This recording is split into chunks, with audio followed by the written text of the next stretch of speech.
Since boxers hit bags and football players run tires, don't you believe that you need a mixture of both live and dead training? No. What you're describing there is what we call a dead drill. Is not what we call a dead drill, but rather a set of conditioning exercises. So yeah, you can lift weights. You can then go after lifting weights and train with aliveness and be highly skilled. You can also run tires, jump rope, do wind sprints, practice yoga. I'm a big believer in that. And a host of other, assorted conditioning drills. And if combined with a combat sport, yes, you can be highly functional. But if you're going to train an activity-specific movement designed for fighting, then you need to train the movements that are functional and will work against aggressive, resisting attackers. And those movements need to be trained with another human being, and you need to make sure that training method is alive. Otherwise, your training won't translate under pressure. And so that's just a basic confusion people have.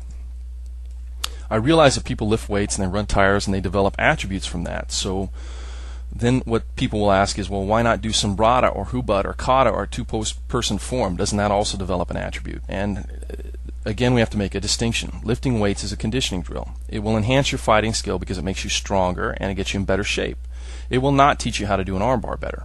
That requires an alive opponent, and that's what we call isolation drilling.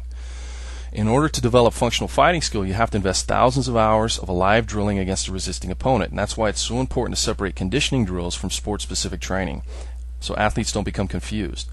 They know the distinction, and martial artists often don't, and that's where the problems exist. Sombrata, as an example, is not taught as a conditioning drill. It's taught as a sport-specific drill most of the time, an activity-specific drill. In other words, if you do this drill, it'll make your stick fighting better. And it's been alleged by those that teach it that it's the first stage used to teach people to fight with a stick.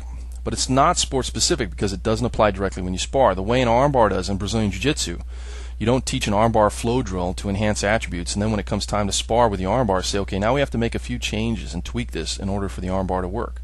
Because if you did that, then obviously the person's going to look at you and go, well, why didn't we practice the armbar that way in the first place? It'd be counterproductive. And that's why one of the many reasons why sombrata, as it's often taught, it's not a live drill, it's not a sport-specific drill, activity-specific drill. You could attempt to make the argument that it can be used to enhance other attributes, which many people attempt to do, but this is the point with that. Why learn something the wrong way in order to enhance attributes? It's not rational.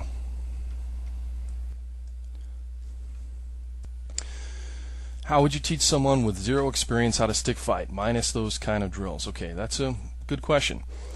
Let me give you a basic answer. And what we're talking about there is the I method, which is how we train techniques to beginners using aliveness. So the first step is demonstrate a move I feel that will work in combat, that's been proven and tested against alive resisting opponents. So we demonstrate the move and we have them practice it a few times without resistance, so they can learn how to do it properly. And once you see that the person's done it properly, we move to the next stage. So using stick fighting as an example, maybe we demonstrate a cover and a crash. So you cover up and crash in. Okay, practice it a few times without resistance. Second stage, you have both people gear up, have one party swing with timing, so it's not in a pattern, and have the other person cover and crash. And you start slow and you start with light resistance, and as they're successful, not every time, because if they're successful every time it's too easy, but as they're successful we start to crank it up a little bit, so it becomes harder and harder and harder, and that's the concept of progressive resistance. And as this is done, the other person attempts to perform the skill that they just practiced in that method. That's stage 2, that's drilling. So not sparring yet, they're drilling. But they're drilling with aliveness, so they're going to be able to apply that move under pressure when it comes sparring time because they've worked it under pressure when they drill. This may go on for 5-10 minutes. You may do a 3-minute round, a 5-minute round, switch back and forth, whatever you want to do. And after about 15 or 20 minutes, you'd probably finish with some light sparring. Depending on the level of the athlete, how much time they've trained, how intense they want to go, what their objectives are, all that kind of thing. But it's a very simple process. It's the I method. Introduce the basic techniques. Should take no more than a few minutes. If it takes more than 5 or 10 minutes to be able to do the technique efficiently or properly without any resistance, then it's probably too complicated for the participants of that particular class. So introduce the basic technique, then isolate it, put it into a format where you can drill it with sparring or drill it with aliveness progressively, and then incorporate it into your overall game. Integrate it into the overall game. Introduce, isolate, integrate. Nobody needs to get hurt. There doesn't need to be any memorized pattern. There doesn't need to be any contrived footwork. All of it's very random, very real. And when you move to the sparring stage, nothing needs to be quote-unquote tweaked or modified because they were trained correctly to begin with. So there's nothing to fix. There's no box pattern, nothing to break out of, nothing you learn to break into to break out of or anything like that. It's functional from day one. It's fun and students love it. And once you do it, they won't want to go back and do it the other way. You know, my suggestion for people when they really have a hard time letting go of some of these past training methods that they learned that aren't functional is to do an experiment. And just for a change of pace, try this. Teach one group of students using the traditional training methods of Sombrata and Hubud and all those kind of progressions. Work them through all the different stages you want to work them through, and then get to a sparring point. And then have another group where you just train using I method. You focus only on basic fundamentals. You keep it alive, no patterns, no bullshit, but healthy with progressive resistance so nobody gets hurt. And then at the end, after about a month, and again both groups are raw beginners, have them spar with each other. See what happens. And I guarantee you'll see the difference under those circumstances. And again, what we're talking about here when it comes to any kind of sport or fighting is something that we can verify in an objective reality. We're going to take the approach more of a scientist. Let's do an experiment. Let's see. And I fully encourage people to be as skeptical about what I say as they are about what anybody else says. So I'd say try this experiment out and see for yourself. Does everyone respond to the I method right away, or don't some people need to be walked through dead patterns first? That's a good question. I do get that sometimes. If you're making the assumption that drills must be done in a pattern, please look at that assumption. They do not.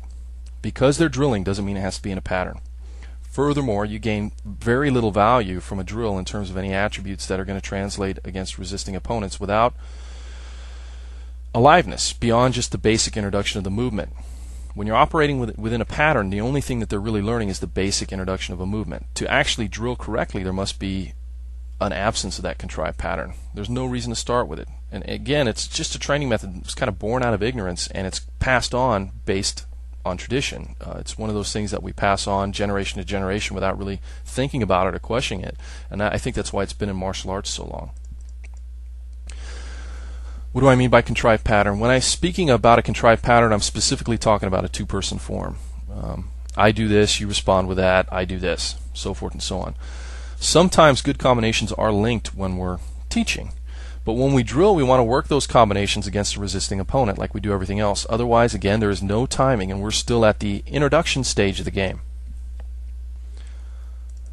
Do you develop sensitivity from that? No, you don't. That's another in a long line of fallacies. You don't develop sensitivity until you throw away the pattern. In other words, you can't get an increased sense of timing from hitting a wooden dummy or a stuffed bag.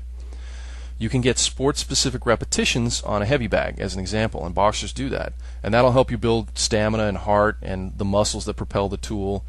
And it'll get you a little better and a little smoother at the combination. There's no doubt about that. But it will never give you any sense of timing because the heavy bag's not hitting you back and it's not moving, it's not alive.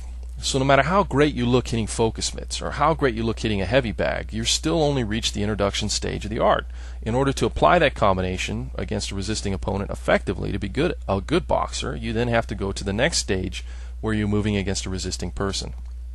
Now you could say we're going to do a year of only hitting a heavy bag, and then the next year we're going to start working against resisting opponents. That's one training method, and I find that completely unnecessary. I think you can begin working against resisting opponents even with striking on the first day without anybody getting hurt, as long as you know how to coach. And so then it just becomes a matter of passing down proper coaching methods,